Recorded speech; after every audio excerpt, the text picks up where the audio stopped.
شیخ ولی محمد نے ایک تاجر کے یہاں معمولی تنخواہ پر ملازمت اختیار کر لی۔ مسلسل فکر اور غم انگیز خیالات نے اس کی بیوی کو دق کے موذی مرض میں مبتلا کر دیا تھا۔ مقامی طبیبوں نے اچھی غذائیں اور قیمتی دوائیں تجویز کرنے کے ساتھ مریضہ کو خوش و خرم رہنے کی تاکید کی، مگر بدقسمتی سے اس شکستہ حال عورت کو ان تینوں میں سے کوئی چیز بھی میسر نہ آ سکی۔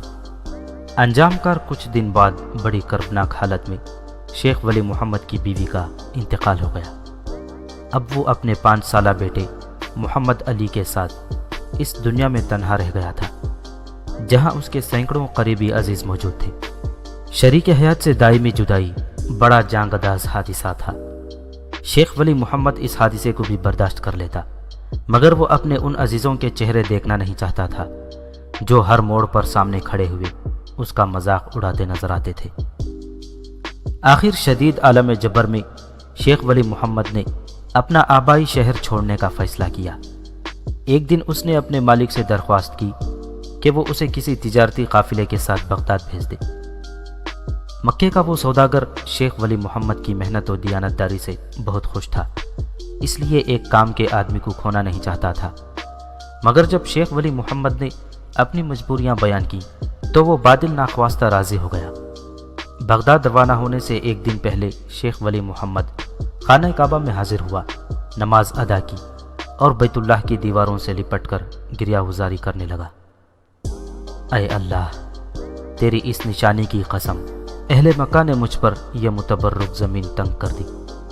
میں اس دیار پاک کو چھوڑنا نہیں چاہتا تھا کہ یہاں تیرا پہلا گھر ہے جسے تیرے خلیل علیہ السلام نے تعمیر کیا، اور میں اس شہر مقدس کو چھوڑتا بھی کیسے کہ یہاں میرے آقا حضور اکرم صلی اللہ علیہ وسلم پیدا ہوئے، جو تیرے سب سے بڑے رسول، سب سے بڑے صادق اور سب سے بڑے امین ہیں۔